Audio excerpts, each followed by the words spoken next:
தமிழ் ஞானத்தின் எதிரொலி ஒரு நம்பிக்கை விதை. கேள்வி சார்ந்த புத்திசாலித்தனம்.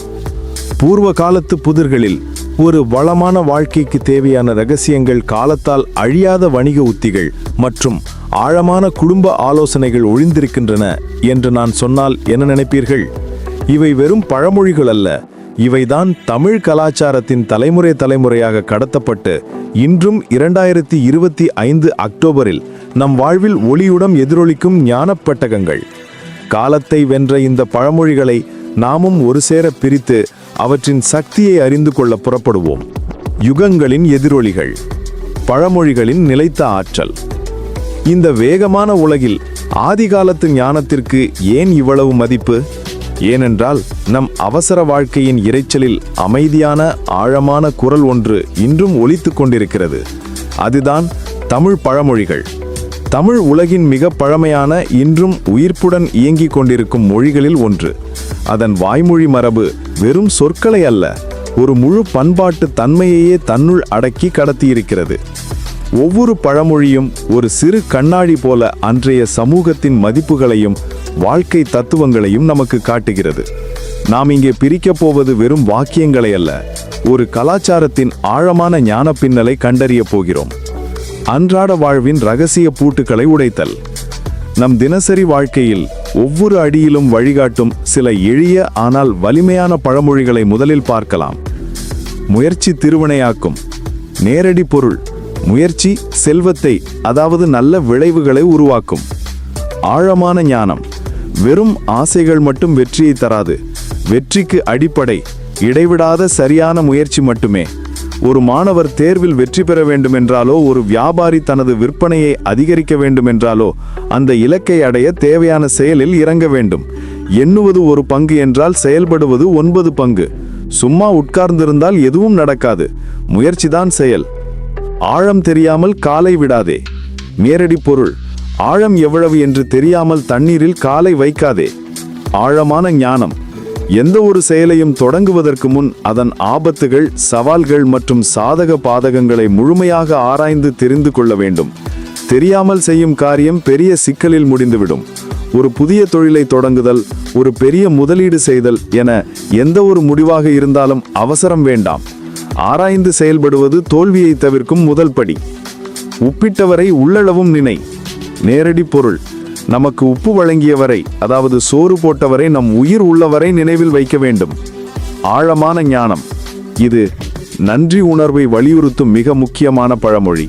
நமக்கு உதவி செய்தவர்களை, நமக்கு ஆதரவாக இருந்தவர்களை ஒருபோதும் மறக்கக்கூடாது.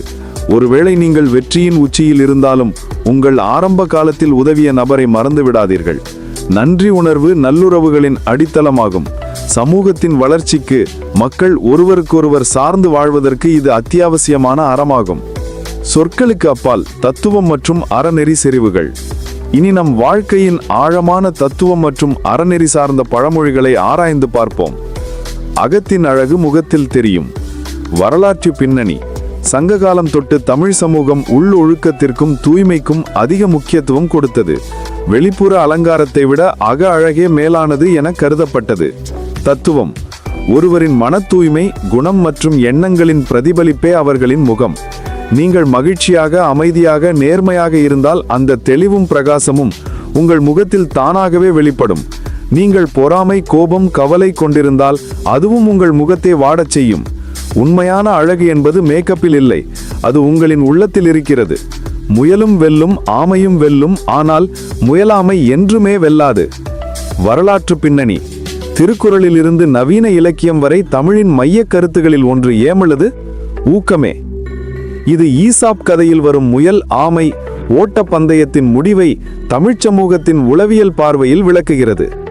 தத்துவம்: இது முயற்சிக்கு ஒரு அழுத்தமான உறுதிமொழியை தருகிறது. வேகம், அதாவது முயல் மட்டுமே வெற்றிக்கு அடிப்படை அல்ல, நிலைத்தன்மை மற்றும் விடாமுயற்சியும் வெற்றிக்கு முக்கியம். ஆனால் இவை இரண்டிற்கும் பொதுவான தேவை முயற்சி எனும் செயலாகவே ஆகும். முயற்சியே செய்யாமல் இருந்தால் எவ்வளவு திறமை இருந்தும் பலனில்லை. நீங்கள் ஒரு காரியத்தை செய்யும் போது தோல்வியடையலாம், ஆனால் நீங்கள் முயற்சியே செய்யாமல் இருந்தால் வெற்றி பெறும் வாய்ப்பு முற்றிலும் கிடையாது. ஒரு கைத்தட்டினால் ஓசை வராது. வரலாற்று பின்னணி. பண்டைய தமிழ் சமூகத்தில் குழுவாக செயல்படுதல் மற்றும் சமூக நல்லிணக்கம் ஒரு அடிப்படை தேவையாக இருந்தது. ஒற்றுமையின்றி எச்செயலும் முழுமை பெறா என்ற அனுபவத்தின் வெளிப்பாடு. தத்துவம்: இது ஒற்றுமை மற்றும் கூட்டு முயற்சியின் அவசியத்தை உணர்த்துகிறது. எந்த ஒரு பெரிய இலக்கையும் தனியொராளாக நின்று அடைவது கடினம். குடும்பத்தில், பணியிடத்தில், சமூகத்தில் என எல்லா இடங்களிலும் பரஸ்பர ஒத்துழைப்பு தேவை. மற்றவர்களுடன் இணைந்து அவர்களின் உதவியையும் பெற்று நீங்கள் உங்கள் இலக்கு நோக்கி செல்லும் போதுதான் அதன் முழு ஓசையும் வெளிப்படும். நல்ல உறவுகளும் ஒத்துழைப்பும் வெற்றியை விரைவுபடுத்தும். கலாச்சார பன்முகம். பழமொழிகள் நடைமுறையில். இன்றுமே இந்த பழமொழிகள் வெறும் புத்தகங்களில் இல்லை, அவை நம் அன்றாட வாழ்வில் உயிர்ப்புடன் இருக்கின்றன. ஒரு சிறுவன் சோர்ந்து போய் படிப்பதை நிறுத்திவிட நினைக்கும் போது அவனின் தாத்தா, தம்பி, முயற்சி திருவினையாக்கும், சும்மா உட்கார்ந்திருந்தால் என்ன பிரயோஜனம் என்று சொல்லி அவனை ஊக்கப்படுத்துவார். ஒரு குடும்பம் பெரிய சொத்து வாங்கும் முடிவில் இருக்கும்போது பெரியவர்கள் எல்லாம் நல்ல விசாரிச்சு பாருங்க, ஆழம் தெரியாமல் காலை விட்டுவிடக்கூடாது என்று சொல்லி எச்சரிக்கை செய்வார்கள். இது ஒரு பெரிய இழப்பை தவிர்க்கும் எளிய அறிவுரையாகும்.